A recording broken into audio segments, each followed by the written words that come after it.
Pancakes, sex, lemon Yes. curd, bimbo. Don't think about it, just live it. Okay.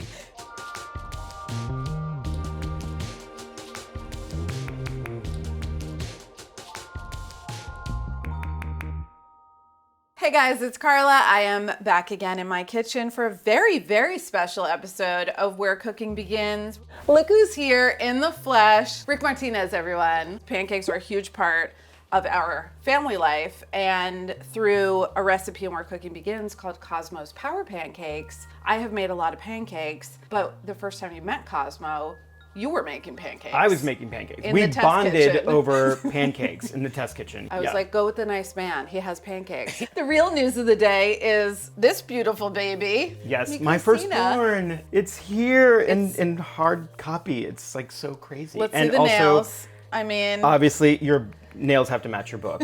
I mean, I'm not a monster. 2022, if your nails don't match your book, you're doing it wrong. Exactly. Tell us about Mi Cocina. Mi Cocina is a regional Mexican cookbook. I bought a car in Mexico City, drove around the country, 25,000 miles, at this point probably God. 300 cities. Wow. And this book is sort of the greatest hits. 104 of the dishes that I absolutely loved that I can't live without. So they're in this book. This book is out May 3rd. May 3rd. If you haven't pre-ordered, what are you waiting for? What are you doing? TikTok went the clock. The other thing that's exciting, you're here with me, but I'm going to be with you in a couple days on your My show, Sweet Heat. Obviously, this is the sweet, I'm the heat. Oh, Yeah. I want to go the other way. Well, You're you so can- sweet, sugar man. Well, that's true. And you're spicy. Caliente. But wait, there's more. We're having a baby together. It's true. It took a whole team of people, but we did it. We have a podcast, Together. and it's called Borderline Salty. And it's our podcast where we take your calls. And make you a better cook. That's right. So people have been calling in, have been talking to actual real life Like callers. real people. And the whole idea of the show is you have a problem, We have an answer, we're your fixers. so call us. Jingle jangle. 1-800-433-FOOD. That's correct. And on our very first episode of Borderline Salty, which will be out any day now, how to make the perfect pancake was the question that we got. Right. So we're gonna take you all the way through it. I'm gonna make the pancakes. Take your coffee, put your feet up. Okay. I'll find a cat for you, Awesome. and you can come back when it's pancake time. Come on, Jeffrey, let's go. It really does feel like Saturday or Sunday morning right now, because I'm gonna make pancakes and the people who are waiting for the pancakes are gonna have nothing to do with the process. The first step, I've got buttermilk here and chia seeds. The base recipe for this pancake really came from a basic buttermilk pancake that Cosmo used to love, and I made it for him all the time. But then he loved it so much that we were having pancakes on weekday mornings, we were having pancakes all the time on the weekend, and none of that is a problem, except the guy loves maple syrup so much that I was like, I don't want to make him stop enjoying pancakes, because the vibe in the house and the vibe in the life is going to be food is good, we love food, you should enjoy food, food is pleasure, all of those things. But can I just kind of like up the ante with this batter so that it's got a little bit more staying power, maybe some nutrient dense ingredients, and that way when he, submerges an entire pancake in a bowl of maple syrup, as the parent, you're fine with it. Now we just love these pancakes. This is what a pancake feels like. This is our house pancake. So chia and buttermilk, and I do that first because the chia needs a second to kind of soften and start to absorb some of the buttermilk. Chopsticks, I have found, are the best way to get the chia seeds dispersed without getting caught in the tines of the fork or a whisk and sticking to everything, and then they start to make a chia pet, and it's like a whole situation. All right, next up, dry ingredients. This is whole wheat. This was just one of the moves that I made to get just a little bit more of a whole grain situation. And if you don't care for whole wheat flour, just use all purpose. Another 90 grams. Now I'm adding a quarter cup of hemp hearts. Hemp hearts are super nutritious and have a lot of omega-3s and all of that good stuff. They also have like a delicious kind of sweet, nutty flavor and a really nice texture that it just gives you a little bit of something something to bite into in the pancake. And then I've got 1/3 of a cup of rolled oats. Don't use quick cooking and don't use steel cut. Rolled oats, amazingly, you think that you're gonna have like shards of dry bits of things, but you're not. They kind of just disappear into the batter. You don't even know they're there. Then I've also got baking soda and baking powder in equal amounts. And a little bit of salt. One of the moves I made over time was reducing the overall amount of sugar in the pancakes as well, because there was jam or there was syrup or there was whatever sweet thing was gonna happen at the table. You do need some sugar though, or else you won't get any browning. So sugar really helps in the browning of the pancake and the texture of the pancake, and also keeps it from being just like a health biscuit, you know? It's a pancake, so it should be a little bit sweet. So I'm gonna melt some butter. My little trick for melting butter, I need 2 tablespoons. I don't have a microwave. So instead of getting out like a little saucepan to melt this, I just put it in a measuring cup and I put it on the griddle, which is already on. And then it becomes a little tiny butter pot. So now I can whisk together all the dry ingredients. At a certain point in my life, I completely had this memorized. That was my like power move as a working mom. I could come down on a weekday morning and I could make pancakes happen in 20 minutes. And that was like a total flex. As the buttermilk chia mixture sits, the chia is going to absorb the buttermilk. And so if at any time in the mixing of the batter, you feel like you don't have enough liquid, that's probably the reason. And you can totally just increase the buttermilk. The other wet ingredient is 2 large eggs. And if you eat the entire batch, then it's a good amount of protein.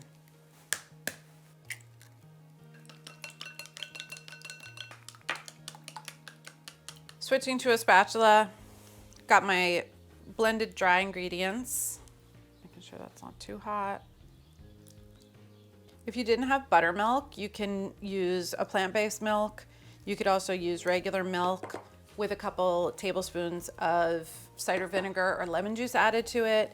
And you could also use about a cup of regular milk and stir in half a cup of plain yogurt. All of those things will work in place of the buttermilk.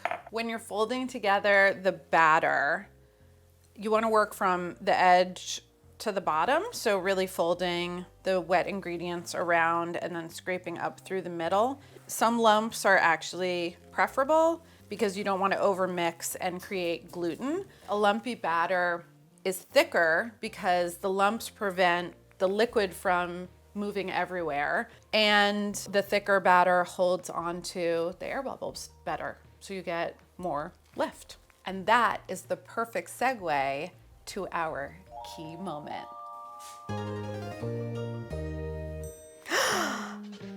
Perfect. The batter looks thick, it has some lumps, it's not smoothed out, and it's not runny. These are gonna make amazing pancakes. So it might seem like a little thing, but it is the difference between the best pancake morning of your life and like a meh pancake morning. I do have a little sneaky add-on that I want to add to a second batch of batter. And later when I make the pancakes, we're gonna see if Rick can tell the difference, really put him to the taste test. Nothing between the two of these base recipes is different, but to this one, I'm going to add half a cup of sourdough starter discard. So this was something that I just randomly started doing during the pandemic because I started making bread like everybody else in the entire world, and I hated throwing away the discard. So I started looking for recipes of things that you can do with it. So I experimented and started adding a little bit to our pancake batter, and it actually made them, like, even a small amount really change the texture and makes them a little less sweet and a little more savory. We'll see if Sugar Man Rick Martinez can tell the difference. My griddle is hot. My batters are RTG. Let's make some pankies.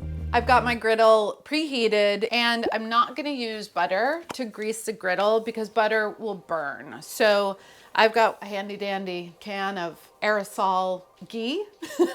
So I'm gonna use that. Regular ghee would be a great choice, but something neutral that is not gonna burn. You can make these as big or as small as you like. And I'm just gonna drop down.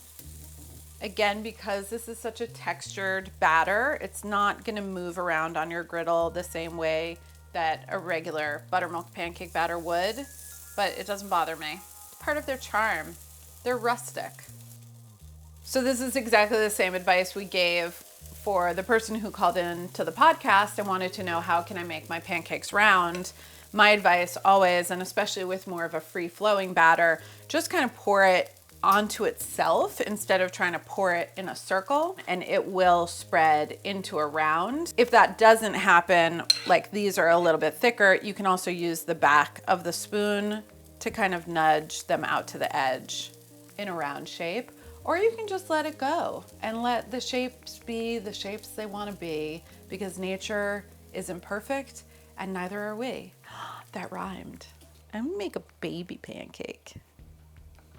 Just a little baby.